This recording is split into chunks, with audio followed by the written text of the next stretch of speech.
ദൈവനാമത്തിന് മഹത്വമുണ്ടാകട്ടെ. കർത്താവിൽ പ്രിയ സഹോദരങ്ങളെ, വീണ്ടും ഈ ഒരു പ്രഭാതം നമ്മൾക്ക് ഒരുക്കി വരുന്നതിനായി ദൈവത്തിന് സ്തോത്രം ചെയ്യും. സംഭവം ബഹുലമായ ഒരു ലോകത്തിൽ നാം ജീവിക്കുമ്പോൾ ഇന്നലെ കണ്ടവർ ഇന്നലെ കാണാതെ ഈ ലോകത്തിൽ നിന്ന് മാറ്റപ്പെടും. ജീവനുള്ളവരുടെ ദേശത്ത് ഒരു പ്രാവശ്യം കൂടെ കർത്താവിൻ്റെ ഈ വലിയ നാമം ഉയർത്തി കാണിക്കാനായിട്ട് ദൈവം അവസരമൊരുക്കുന്നു. അവൻ കൃപയ്ക്കായിട്ട് നന്ദിയോട് സ്തോത്രം ചെയ്യും. ഇന്നത്തെ ധ്യാനത്തിനായിട്ട് ഞാൻ തിരഞ്ഞെടുത്തതായ വേദനമാണ് യെശയ്യാ പ്രവാചകന്റെ പുസ്തകം 25-ാം അധ്യായം, അതിന് 4-ാമത്തെ വാക്യം വായിക്കാം. ഭയങ്കരന്മാരുടെ ചീറ്റൽ മതിലിന് നേരെ കൊടുങ്കാറ്റ് പോലെ ആഞ്ഞടിക്കും. നീ എളിയവനൊരു ദുർഗവും ദരിദ്രന് അവൻ്റെ കഷ്ടത്തിൽ ഒരു കോട്ടയും, കൊടുങ്കാറ്റിൽ ഒരു ശരണവും ഉഷ്ണത്തിൽ ഒരു തണലും ആയിരിക്കും. ഭയങ്കരന്മാരുടെ ചീറ്റൽ മതിലിന് നേരെ കൊടുങ്കാറ്റ് പോലെ ആഞ്ഞടിക്കുമ്പോൾ നീ എളിയവനൊരു ദുർഗവും ദരിദ്രന് അവൻ്റെ കഷ്ടത്തിൽ ഒരു കോട്ടയും, കൊടുങ്കാറ്റിൽ ഒരു ശരണവും ഉഷ്ണത്തിൽ ഒരു തണലും ആയിരിക്കും. എത്ര അനുഗ്രഹിക്കപ്പെട്ടതായ ഒരു വചനം. നമ്മെ സംബന്ധിച്ച് ഇന്നത്തെ സാഹചര്യത്തിൽ ആശ്വാസം കണ്ടെത്തുവാനായിട്ട്, ബലം കണ്ടെത്തുവാനായിട്ട് സാധിക്കുന്ന അനുഗ്രഹിക്കപ്പെട്ട ഒരു വചനത്തിലേക്ക് കരുതുന്നവരായ ഒരു ദൈവം, ദൈവത്തിൻ്റെ കരുതൽ എത്ര അനുഗ്രഹപ്രദമാണ്, എത്ര മനോഹരമായിട്ടാണ് അവൻ കരുതുന്നത്. കൊടുങ്കാറ്റ് വന്നോട്ടെ, ഭയങ്കരന്മാരുടെ ചീറ്റൽ വന്നോട്ടെ, ഉഷ്ണമായിക്കോട്ടെ, എന്തുമായിക്കോട്ടെ, അവിടെയെല്ലാം തണലായി കോട്ടയായി കൂടെയിരിക്കുന്ന ഒരു കർത്താവ്. ആ കർത്താവിനെ വാചകം ഇവിടെ നമുക്ക് പരിചയപ്പെടുത്തി തരുന്നു. ഈ തണലായി കോട്ടയായിരിക്കുന്ന കർത്താവ് നമ്മുടെ ആശ്രയമായിരിക്കുമ്പോൾ നമ്മൾക്ക് ഭയപ്പെടേണ്ടതായ യാതൊരു ആവശ്യവും അല്ലേ? ഈ പ്രഭാതത്തിൽ എന്നെ കേൾക്കുന്നതായ സഹോദരങ്ങളെ, എനിക്ക് നിങ്ങളോട് പറയുവാനായിട്ടുള്ളത് പൂർണ്ണമായി ദൈവത്തിൽ ആശ്രയിക്കുമ്പോൾ ദൈവം നമ്മെ ശക്തീകരിച്ചുകൊണ്ടേയിരിക്കും, വഴി നടത്തിക്കൊണ്ടേയിരിക്കും. അത് ഉഷ്ണമായിക്കോട്ടെ, കൊടുങ്കാറ്റായിക്കോട്ടെ, ഒരു ദോഷവും തട്ടാതെ പരിപാലിക്കും. ഈ കഴിഞ്ഞ ദിവസങ്ങളിൽ ബംഗാളിലും ഒറീസയിലും ഒക്കെ അടിച്ച് കാറ്റ്, ഭയങ്കര കാറ്റ്. എൻ്റെ സഹോദരനും ഫാമിലിയും കൽക്കട്ടയുടെ പ്രദേശത്ത്, അപ്പുറം ഇപ്പുറം എല്ലാം കരണ്ട് പോയി, വളരെ ഭാരങ്ങളാണ്. എന്നാൽ ഞാൻ ഫോൺ ചെയ്തപ്പോൾ എന്നോട് പറഞ്ഞു, ഞങ്ങളുടെ ഈ ഫ്ലാറ്റിൽ ആ ഒരു ബിൽഡിങ്ങിൽ കരണ്ട് പോയിട്ടില്ല, അതിനോട് ചേർന്നുള്ളതായ കുറച്ച് പ്രദേശങ്ങളിൽ കരണ്ട് പോയിട്ടില്ല. അത്രയും വലിയ കാറ്റും കൊടുങ്കാറ്റും അടിച്ചു. അതിനടുത്തുള്ള ഒരു ട്രാൻസ്ഫോമറുണ്ട്, അതിന് 2 സൈഡിലും മരങ്ങളുണ്ട്. എന്നാൽ ആ 2 മരങ്ങളും കാറ്റത്ത് അടിച്ച് പറിച്ചു കിടക്കും. പക്ഷെ അത് 2 സൈഡിലോട്ടാണ്. ട്രാൻസ്ഫോമറിനൊന്നും പറ്റിയിട്ടില്ല. നോക്കൂ, കൊടുങ്കാറ്റ് വന്നോട്ടെ, ഉഷ്ണമായിക്കോട്ടെ, കഷ്ടതയായിക്കോട്ടെ, വേദനയായിക്കോട്ടെ, അവിടെ പരിപാലിക്കുന്ന വലിയവനായ ഒരു ദൈവം. സങ്കീർത്തനക്കാരൻ നമ്മെ അത് ഓർമ്മിപ്പിക്കുന്നു. 121-ാം സങ്കീർത്തനം നമ്മെ ബലപ്പെടുത്തിക്കൊണ്ടിരിക്കുന്ന സങ്കീർത്തനം. എന്താണ് 121-ാം സങ്കീർത്തനം? ഞാൻ എൻ്റെ കണ്ണ് പർവ്വതങ്ങളിലേക്ക് ഉയർത്തുന്നു, എനിക്ക് സഹായം എവിടെ നിന്ന്? എൻ്റെ സഹായം ആകാശത്തെയും ഭൂമിയെയും ഉണ്ടാക്കിയ യഹോവയെങ്കിൽ നിന്ന്. നമ്മുടെ സഹായം ആകാശത്തെയും ഭൂമിയെയും ഉണ്ടാക്കിയ യഹോവയെങ്കിൽ നിന്ന് വരുന്നുവെന്ന് പൂർണ്ണ വിശ്വാസമുണ്ടെങ്കിൽ നമുക്ക് പേടിക്കേണ്ട കാര്യമില്ല. നിന്റെ കാൽ വഴുതുവാൻ അവൻ സമ്മതിക്കുകയില്ല. നിന്നെ കാക്കുന്നവൻ മയങ്ങുകയില്ല, ഉറങ്ങുകയുമില്ല. യഹോവ നിന്റെ പരിപാലകൻ, യഹോവ നിന്റെ വലത്തുഭാഗത്ത് നിനക്ക് തണൽ. പകൽ സൂര്യനെങ്കിലും രാത്രി ചന്ദ്രനെങ്കിലും നിന്നെ ബാധിക്കുകയില്ല. നോക്കൂ, എത്ര അതിശയകരമായിട്ടാണ് ദൈവം നമ്മെ നടത്തുവാനായിട്ട് മതിയായവനെന്ന് തിരുവചനങ്ങൾ നമ്മെ ഓർമ്മിപ്പിക്കുന്നത്. പ്രശ്നങ്ങൾ എന്തുമായിക്കോട്ടെ, വേദനകൾ, ഭാരങ്ങൾ, ആകുലതകൾ, ഇതൊക്കെ അലട്ടുന്നു. ഇതിൻ്റെ മധ്യത്തിൽ നടത്തുന്ന വലിയവനായ ദൈവം, ആ ദൈവത്തിൽ പൂർണ്ണമായിട്ട് നാം ആശ്രയിക്കുമ്പോൾ അവൻ തന്നെ ശക്തീകരിക്കും, അവൻ നമ്മെ വഴി നടത്തും, നമ്മളോട് കൂടെയിരിക്കും. നമ്മുടെ പരിപാലകൻ മയങ്ങാതെ ഉറങ്ങാതെ സൂക്ഷിക്കുന്നവൻ, പരിപാലിക്കുന്നവനാണ്. ആ വിശ്വാസം, ആ ധൈര്യം, അത് നാം നേടിയെടുക്കേണ്ടതായിട്ടുണ്ട്. ഉറപ്പും ധൈര്യവുമുള്ളവരായിരിക്കും.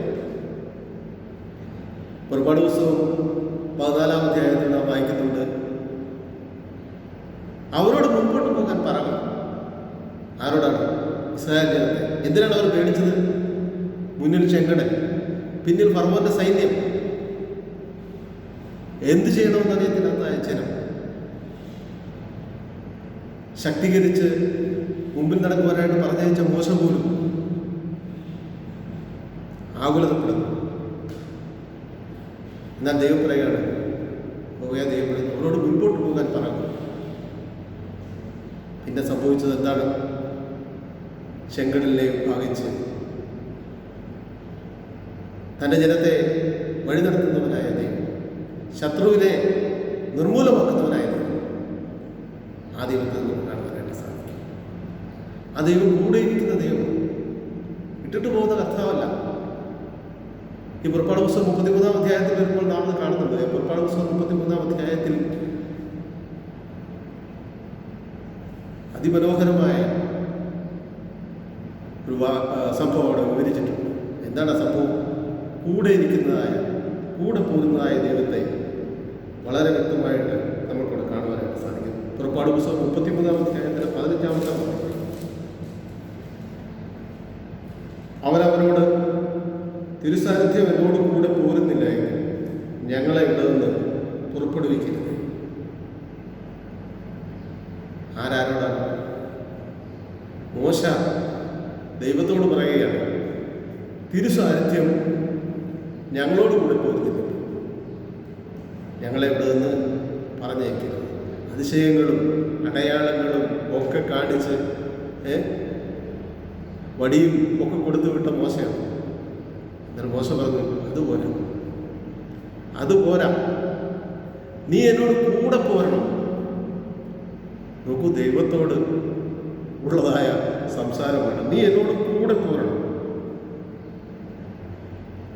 കാരണം എന്താണെന്നറിയാം? സ്നേഹിതനോട് സംസാരിക്കുന്നത് പോലെ ദൈവം മോശയോട് സംസാരിക്കുന്ന പറയാം. 11-ാം അധ്യായത്തിൽ നോക്കി 11-ാം വാക്യം, ഒരുത്തൻ തൻ്റെ സ്നേഹിതനോട് സംസാരിക്കുന്നത് പോലെ യഹോവ മോശയോട് അഭിമുഖമായി സംസാരിച്ചു. അതുകൊണ്ട് മോശ ധൈര്യവാനായി പറയുകയാണ്, നീ പോരണം. കാരണം നീ എന്നോട് കൂടെ ഉണ്ടെങ്കിലേ എനിക്കൊരു ബലമുള്ളൂ. ഈ വടിയൊന്നും അല്ല, നീ എന്നോട് കൂടെ ഇരിക്കണം. ആ ഉറപ്പ് നേടുവാനായിട്ട് നമുക്കും സാധിക്കണം. ദൈവം എന്താണ് മോശയോട് പറയുന്നത്? അവിടെ പറയുന്നത്, നീ എന്നോട് കൂടെ പോരുന്നില്ല എങ്കിൽ ഞങ്ങളെ ഇവിടെ നിന്ന് പുറപ്പെടുവിക്കരുത്. എന്നോടും നിന്റെ ജനത്തോടും കൃപയുണ്ടെന്നുള്ളത് ഏതിനാൽ അറിയും? നീ ഞങ്ങളോടുകൂടെ പോരുന്നതിനാലല്ലേ? അങ്ങനെ ഞാനും നിന്റെ ജനവും ഭൂതലത്തിലുള്ള സകല ജാതികളിൽ വെച്ച് വിശേഷതയുള്ളവരായിരിക്കും എന്ന് പറഞ്ഞു. ദൈവം നമ്മോട് കൂടെ ഉണ്ടെങ്കിൽ നാം വിശേഷതയുള്ളവരായിരിക്കും. നാം ഉദ്ദേശിക്കുന്ന രീതിയിലേ ആയിരിക്കില്ല മുന്നോട്ടുള്ളതായ കാര്യങ്ങൾ. ദൈവം നമ്മോട് കൂടെ ഉണ്ടെങ്കിൽ നാം വിശേഷതയുള്ളവരായിരിക്കും. അതുകൊണ്ട് ഏത് കൊടുങ്കാറ്റ് വന്നാലും ഏത് ഭയങ്കരന്മാരുടെ ചീറ്റൽ വന്നാലും ഒരു ദുർഗമായി, ഒരു കോട്ടയായി ഈ ദൈവം കൂടെ ഇരിക്കും. അതുകൊണ്ട് ഈ ദൈവത്തിൽ മുറുകെ പഠിക്കണം. പക്ഷെ എന്ത് വേണം? മോശയോട് നീ പറഞ്ഞ വാക്കുപോലെ ഞാൻ ചെയ്യും, എനിക്ക് നിന്നോട് കൃപ തോന്നിയിരിക്കുന്നു. പിന്നൊരു കാര്യം കൂടെ പറയുന്നത്, അതാണ് പ്രത്യേകത. ഞാൻ നിന്നെ അടുത്ത് അറിഞ്ഞുമിരിക്കുന്നു. എന്തുകൊണ്ടാണ് കൂടെ പോരുന്നത്? അടുത്തറിഞ്ഞിരിക്കുകയാണ്. നമ്മെ അടുത്തറിഞ്ഞിട്ടുണ്ടോ? ഈ ദൈവത്തെ നാം അടുത്തറിഞ്ഞിട്ടുണ്ടോ? നമ്മെ അടുത്തറിയുന്ന ഒരു ദൈവം, കൂടെ വസിക്കുന്ന ഒരു ദൈവം നാം വായിക്കുന്നുണ്ട്. ഇതാ ദൈവത്തോടൊത്ത്, ഇതാ മനുഷ്യരോടൊത്ത് ദൈവത്തിൻ്റെ കൂടാരം. അവൻ കൂടെ ഇരിക്കുന്ന ദൈവമാണ്. ആ ദൈവത്തിൽ നാം പൂർണ്ണമായിട്ട് ആശ്രയിക്കുമ്പോൾ, അടുത്തറിയുമ്പോൾ അവൻ നമ്മോട് കൂടെ പോരുന്ന ഒരു കഥ നാം പലപ്പോഴും കേട്ടിട്ടുള്ളതായ ഒരു കഥയാണ്. ഒരു സഞ്ചാരിയുടെ കഥ. ഏകനായി യാത്ര ചെയ്യുന്നതായ സഞ്ചാരി വളരെ ദൂരം യാത്ര ചെയ്തു. യാത്രക്കിടയിൽ കിഴക്കാൻ തൂക്കായ പാതയിലൂടെ യാത്ര ചെയ്യേണ്ടതായിട്ട് ഈ യാത്രയുടെ ഒക്കെ സമയത്ത് പിന്നേക്ക് തിരിഞ്ഞു നോക്കുന്നുണ്ട്. തൻ്റെ 2 കാൽപ്പാടുകൾ കൂടാതെ മറ്റ് 2 കാൽപ്പാടുകളിലൂടെ കാണുന്നുണ്ട്. എന്നാൽ കിഴക്കാൻ തൂക്കായ ഭാഗത്തൂടെ ഇവൻ യാത്ര ചെയ്ത് അതിനപ്പുറം കടന്നിട്ട് തിരിഞ്ഞു നോക്കിയപ്പോൾ 2 പാദങ്ങൾ മാത്രമേ ഉള്ളൂ. അവൻ ദൈവത്തോട്, ഈ ജനം പിറുപിറുക്കുന്നത് പോലെ തന്നെ അവൻ ദൈവത്തോട് പിറുപിറുക്കുകയാണ്. ഞാൻ ഇത്രയും നേരം സഞ്ചരിച്ചപ്പോൾ നീ എൻ്റെ പിന്നിലുണ്ടായിരുന്നു എന്നുള്ള ഉറപ്പും എനിക്ക് ധൈര്യവും ഉണ്ടായിരുന്നു. ഞാൻ തിരിഞ്ഞു നോക്കുമ്പോഴൊക്കെ 2 കാൽപാദങ്ങൾ കൂടെ എനിക്ക് കാണാമായിരുന്നു. അത് നിൻ്റേതാണെന്ന് ഞാൻ ഉറപ്പിച്ചിരുന്നു. എന്നാൽ കിഴക്കാൻ തൂക്കായ അപകടം സംഭവിക്കാവുന്ന ഈ പാതയിൽ വന്നപ്പോൾ ഇത് 2 പാദങ്ങൾ മാത്രമേ ഉള്ളൂ. നീ എന്നെ വിട്ട് കടന്നു പോകും. ദൈവം എന്താണ് പറയുന്നത് അവിടെ? ആ കഥയിൽ നാം അങ്ങനെയാണ് വായിക്കുന്നത്, എങ്ങനെയാണ് കേട്ടിട്ടുള്ളത്? മകനെ, നീ തിരിഞ്ഞു നോക്കൂ, നീ സൂക്ഷിച്ചു നോക്കൂ. അത് നിന്റെ പാദങ്ങളല്ല, അത് എൻ്റെ പാദങ്ങൾ. നിന്റെ പാദങ്ങളല്ലത്, അത് എൻ്റെ പാദങ്ങളാണ്. ഞാൻ നിന്റെ തോളിൽ വഹിച്ചിരിക്കുകയായിരുന്നു. എത്ര മനോഹരമായ ഒരു സംഭവമാണ് നമ്മെ ഓർമ്മിപ്പിക്കുന്നത്. നമ്മെ തോളിൽ വഹിക്കുന്നവനായ യശയ്യാപ്രവചനത്തിൽ പറയുന്നുണ്ട്, അവൻ തളകളെ പതിയെ നടത്തി കുഞ്ഞാടുകളെ മാർവിടത്തിൽ വഹിക്കും. നാം അങ്ങനെയാണ് വായിക്കുന്നത് അല്ലേ? തളകളെ പതിയെ നടത്തി കുഞ്ഞാടുകളെ മാർവിടത്തിൽ വഹിച്ചുകൊണ്ട് പോകുന്ന ഒരു ഇടയൻ, നല്ല ഇടയനായ കർത്താവ്. ആ കർത്താവ് ഒരു നാളും കൈവിടുന്നവനല്ല, ഉപേക്ഷിക്കുന്നവനല്ല. സങ്കീർത്തനക്കാരൻ അത് വളരെ വ്യക്തമായിട്ട് നമ്മളോട് പറയുന്നു. പകൽ സൂര്യനെങ്കിലും രാത്രി ചന്ദ്രനെങ്കിലും നിന്നെ ബാധിക്കുകയില്ല. ഒരു ദോഷവും തട്ടാതെ നിന്നെ പരിപാലിക്കും. അവൻ നിന്റെ പ്രാണനെ പരിപാലിക്കും. ഈ മഹാമാരിയുടെ കാലം അനേകരുടെ പ്രാണൻ നഷ്ടപ്പെട്ടുകൊണ്ടിരിക്കുന്നുണ്ട്. അനേകർ ഈ രോഗത്തിന് അടിമകളാണ്. എൻ്റെ സഹോദരങ്ങൾ, മീൻസ് എൻ്റെ കസിൻസ്, ഈ രോഗത്തിന് അടിമയായിത്തീർന്നു. എന്നാൽ അവർക്ക് സൗഖ്യം പ്രാപിച്ച് തിരികെ അവരുടെ ജോലിയിലേക്ക് പ്രവേശിച്ചു. ദുബൈയിലുള്ളതായ എൻ്റെ കസിൻ കഴിഞ്ഞ ദിവസം എന്നോട് പറഞ്ഞു, ഞാൻ പൂർണ്ണ സൗഖ്യം ലഭിച്ചു, തിരികെ ജോലിക്ക് പോവുകയാണ്. ഈ ദിവസങ്ങളിൽ അനേകം പ്രിയപ്പെട്ടവർ മെസ്സേജുകൾ അയക്കാറുണ്ട്. കഴിഞ്ഞ ദിവസം എൻ്റെ സുഹൃത്ത് ലണ്ടനിൽ നിന്ന് ഒരു മെസ്സേജ് അയച്ചു. അവളെന്നോട് പറഞ്ഞു, കോവിഡായിരുന്നു, ചില ക്രിട്ടിക്കലായിട്ട് സ്ട്രഗിൾ ചെയ്യേണ്ടതായിട്ട് വന്നു, എന്നാൽ ദൈവം സൗഖ്യം തന്നു, ബലത്തോടുകൂടെ ജോലിക്ക് പോകാനായിട്ട് തുടങ്ങി. എൻ്റെ ഒരു സഹോദരി അവിടെ അതുപോലെ തന്നെ രോഗബാധിതയായി സൗഖ്യം പ്രാപിച്ചവളായി ജോലിക്ക് പോകാനായിട്ട് തുടങ്ങി. ഉറപ്പുള്ളവനായിരിക്കും, ധൈര്യമുള്ളവനായിരിക്കും, ഒരു ദോഷവും തട്ടാതെ നമ്മെ പരിപാലിക്കും. നിന്റെ പ്രാണനെ നമ്മുടെ പ്രാണനെയും പരിപാലിപ്പാൻ മതിയായവനായ ഒരു ദൈവമാണ്. ആ ദൈവത്തിൻ്റെ കണ്ണുകളിലേക്കാണ് നമ്മൾ സങ്കീർത്തനത്തിൽ, മറ്റൊരു സങ്കീർത്തനത്തിൽ നാം വായിക്കുന്നത്, ദാസന്റെ കണ്ണ് യജമാനന്റെ കണ്ണിലേക്ക് എന്നതുപോലെ, ദാസിയുടെ കണ്ണ് യജമാനത്തിൻ്റെ കണ്ണിലേക്ക് എന്നതുപോലെ നമ്മുടെ ദൈവത്തിലേക്ക് നാം നോക്കിക്കൊണ്ടിരിക്കുമ്പോൾ അവൻ നമ്മെ ബലപ്പെടുത്തും, അവൻ തന്നെ ശക്തീകരിക്കും, തൻ്റെ ഉറപ്പും ധൈര്യവും നൽകി നമ്മെ കൂടെ ഇരിക്കുന്നത്. ആ ദൈവത്തെ മുറുകെ പിടിപ്പാനായിട്ട് നമുക്കിടയായി. കരുതലുള്ള ദൈവം, കരുതുന്നവനായ കർത്താവാണ്, ഉപേക്ഷിക്കുന്ന ദൈവമല്ല, കൂടെ ഇരിക്കുന്ന കർത്താവ്. ഭാരങ്ങളുണ്ടാവാം, വേദനകളുണ്ടാവാം, അതില്ലാത്തൊരു ലോകമില്ല അല്ലേ? പരീക്ഷകൾ നേരിടാത്ത മനുഷ്യരുണ്ട്. 1 കൊരിന്ത്യർ 10-ാമത്തെ വാക്യത്തിൽ നാം എന്താ വായിക്കുന്നത്? പരീക്ഷകൾ നിങ്ങൾക്ക് നേരിടാം അപ്പോസ്തലൻ പറയാണ്. എന്നാൽ ദൈവം വിശ്വസ്തൻ, പരീക്ഷകളോടുകൂടെ പോക്കുവഴികൾ നൽകി തരും. എന്നെ ഏറെയധികം ബലപ്പെടുത്തിയിട്ടുള്ളതായ ഒരു വാക്യമാണ്. കാരണം പരീക്ഷകൾ പലതും നേരിട്ടപ്പോൾ പരീക്ഷകളോടുകൂടെ പോക്കുവഴികൾ നൽകി തരുന്ന ദൈവം വിശ്വസ്തനായി കൂടെയുണ്ട് എന്നുള്ളതായ ഉറപ്പ്, ആ ഉറപ്പാണ് ഇത്രത്തോളം നടത്തിയത്. പരീക്ഷകളുണ്ട്, പ്രശ്നങ്ങളുണ്ട്, എന്നാൽ ഞാൻ തളരുന്നില്ല. ഇപ്പോൾ 2.5 മാസം കഴിഞ്ഞു. കഴിഞ്ഞ ദിവസം നിങ്ങളോട് പറഞ്ഞു 2.5 മാസം കഴിഞ്ഞാൽ ഇവിടെ ലോക്ക്ഡൗണിലാണ്. എന്നാൽ അവിടെയും ദൈവം കരുതി. എന്താണ് കരുതൽ? 2.5 മാസമായിട്ട് ഞങ്ങളുടെ സ്ഥാപനം ഉള്ള സ്ഥലത്താണ് ലോക്ക്ഡൗൺ, അതായത് ജോലി സ്ഥാപനമുള്ള സ്ഥലത്താണ് ലോക്ക്ഡൗൺ. അതിന് വെളിയിലാണ് ഞങ്ങൾ താമസിക്കുന്നത്. ഞങ്ങൾക്ക് പുറത്തു പോകാനും ഭക്ഷണം മേടിക്കുന്നത് തന്നെ സാധനം വാങ്ങാനും ഒന്നും പ്രശ്നമില്ല. റെസ്ട്രിക്ഷൻസ് ഉണ്ടെങ്കിൽ മാസ്കും ഗ്ലൗസും ഒക്കെ ഇട്ട് ഷൂവായിട്ട് സൂപ്പർ മാർക്കറ്റിൽ പോയി നമുക്ക് സാധനം വാങ്ങാം. വാഹനത്തിൽ ഒരാളെ പോകാൻ പാടും, അങ്ങനെ മാത്രം. എന്നാൽ 2.5 മാസമായിട്ട് ഈ ലോക്ക്ഡൗൺ ഏരിയയിൽ വിട്ടുകിടക്കുന്ന ആയിരങ്ങൾ അടുത്തുള്ള ചെറിയ ഗ്രോസറിയിൽ നിന്ന്, ചെറിയ കടകളിൽ നിന്ന് കിട്ടുന്ന സാധനങ്ങൾ മാത്രം മേടിച്ച് അത് ഭക്ഷിച്ച് കഴിയുന്നു. ഒരു വലിയ വേർതിരിവാണ്. നമ്മുടെ വേദപുസ്തകത്തിൽ സ്വർഗത്തെയും പാതാളത്തെയും പറ്റി പറയുന്നു.